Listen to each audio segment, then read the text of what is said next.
Sumayanig yung mundo, oh, kapag nagsusuper saiyan. Dulog ka, buddy.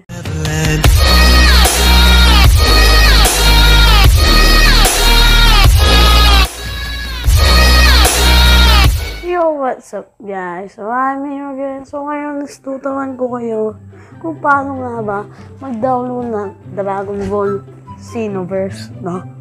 So, mod lang nga po ito, no? Hindi po siya yung official na Xenoverse. Minod lang ito sa Tenkaichi Tag Team ng Dragon Ball, no? So, simulan na natin to. So, first, punta kayo sa Chrome nyo or kung ano man website. And then, click nyo na lang pala yung link sa description. And then, so napunta na kayo doon is, dito kayo mapupunta. And then, click nyo lang yan para mag-download na, no?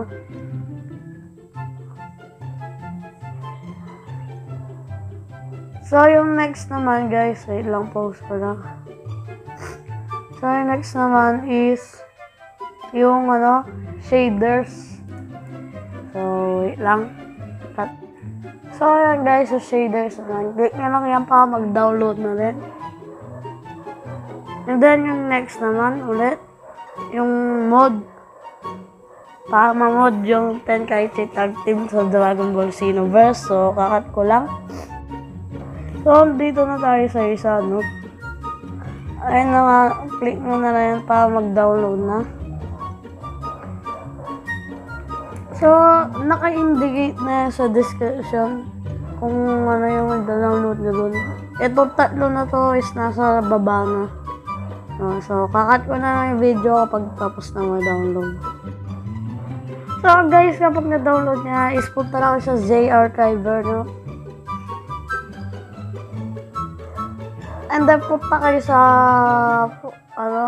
download folder. So, ako, nilipat ko dito yung file. Hanapin nyo na lang. So, yan yung download natin. So, unahin natin itong Dragon Ball Z Tag Team Xenoverse Complete Edition 3. So, burahin lang natin to. Itong ISO, dalawa kasi yung ISO. So, dapat ganyan, no? So, kapag na-rename nyo na, is-cut na natin to sa PSP folder, no? Hanapin nyo lang yan. And then, dito sa game, so, magpe-paste na siya, no? So, kakat ko lang yung video. So, na-paste na nga natin siya. Next naman is, yung yung Tenkaichi, yung Xenoverse mod. So, click na lang yan. And then, yung extract here, no? So, yan, mabilis lang yan. So, hintayin na lang natin. Hindi ko nakakat yung video. So, ayan guys, nag-extract na. So, pwede na natin burahin to. Ayan. Pwede punta kayo dito sa folder. So, may makita ko yung ganito, no? So, punta tayo dito sa, Dragon Ball Xenoverse texture.zip. So, click na para mag-extract. Tapos, down sa device memory. And then, hanapin nyo yung PSP folder. And then, dito sa, textures. And then, paste na yan, no? So, mabilis lang din to. So, hintayin na lang natin.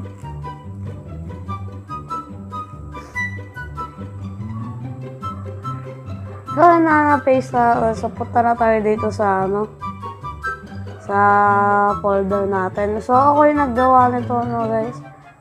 Baka maghanap din kayo ng folder na yan. So, sa download folder mapupunta. So, pwede na natin ma-delete yan. And then, ito naman, ito PSP state. So, kung magtatanong kayo kung saan ko ikakabit to, is kakabit lang natin to sa PSP folder. And dito, paste natin. So, na-paste na natin at ito yung laman nun.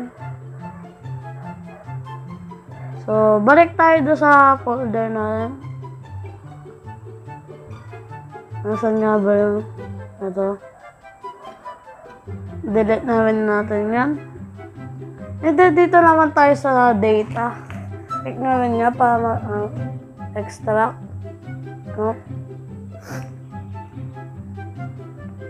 And then, dito sa save data. And then, paste na. So, yun na, na-paste na natin, no? So, yung next naman is yung shaders. Kung magtatanong kayo, guys, kung ano nga ba yung shaders na yun. So, ito yata yung, ano, basta, nakalimutan ko din eh. Nakalimutan ko yung ano na to. So, extract na lang natin yan. Dito sa PSP folder. And then, paste nyo dito. So, guys, ayun na, ayun na, paste na natin. Ito yung laman nun. So, punta na tayo sa PSP, sa PPSSPP Gold na eh. So, guys, kakat ko lang yung video and then papakita ko na lang yung gameplay. So, ikakat ko na, no? Guys, andito na tayo, no? So, kung maghahanap tayo kung saan nakabit yun. And then, kapag napunta kayo dito, is punta kayo sa PSP folder or kung saan nyo man in-extract. And then, dito sa game. And then, makikita nyo itong Dragon Ball Tenkaichi Tag Team. And then, click na yun para maglaro na kayo, no? So, andito na tayo. So, X lang na yan.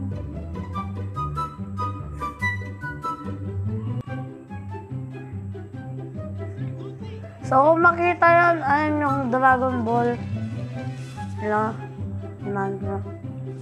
Yung Dragon Ball Xenoverse.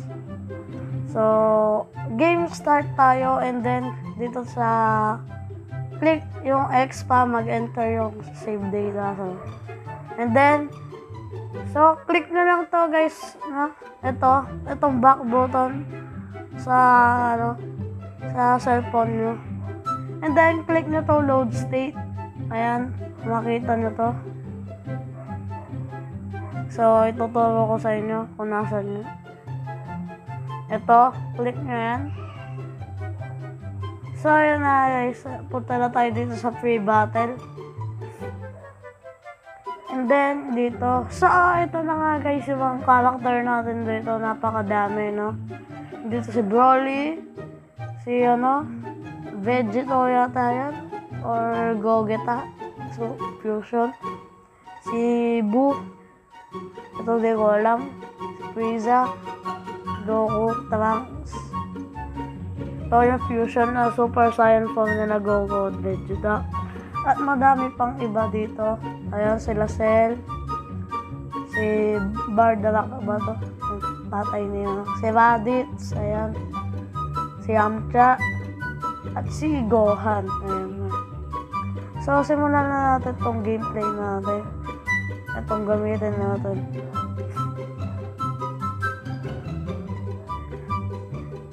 Sundan nyo lang mabuti yung tutorial ko, guys. Para walang mangyaring iba sa game nyo, no? Baka magloko, gano'n.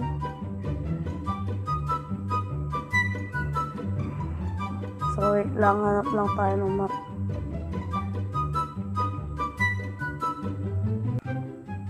Dito tayo sa space.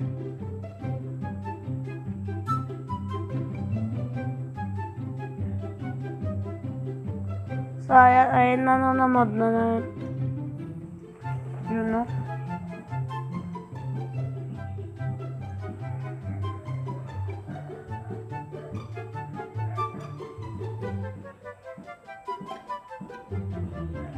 So guys, kung bago ka lang nga sa channel ko, please like and subscribe to my channel.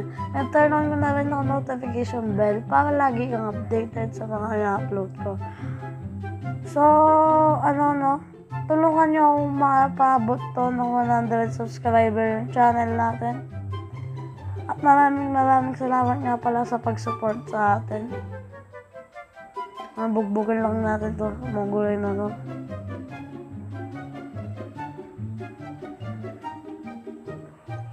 Kameha! So, mag-Super Saiyan God tayo. Wait lang, pinugbog tayo nito. Mayan ikang mundo kapag nagsusuper Saiyan. Tulog ka, buddy.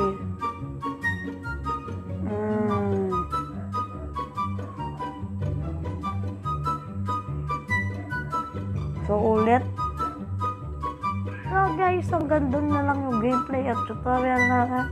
So, dahil nagka-crash nga yung recorder natin, no, di ko kaayos-ayos to. Dahil nagka-crash nga siya, kaya hindi ko matutuloy yung gameplay. So, maraming salamat nga sa panonood. Kung bago ka lang nga sa channel ko, please like and subscribe to my channel. And turn on mo naman ang notification bell para lagi kang updated sa mga ina-upload ko. And then, mag-watch ka na ng 1 minute sa ating video, no? So, yun na. So, outro, pasok in 3, 2, 1.